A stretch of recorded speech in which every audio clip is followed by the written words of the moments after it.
Cardo Dalisay and G Zomborongo. Point 1 Police versus to drug suspects.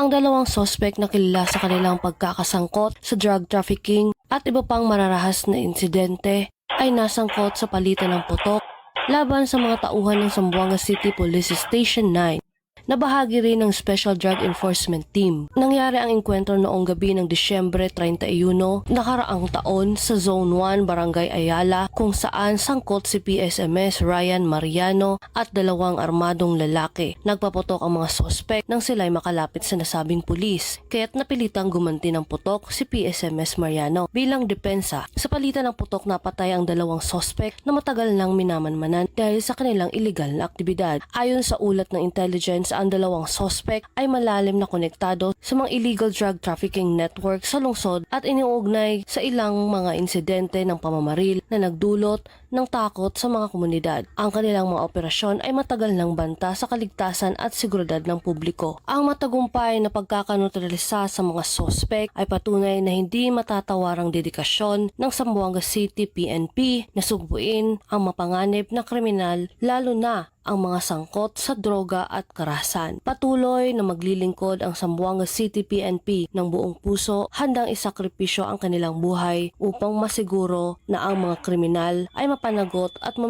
mapanatili ang kaligtasan ng publiko.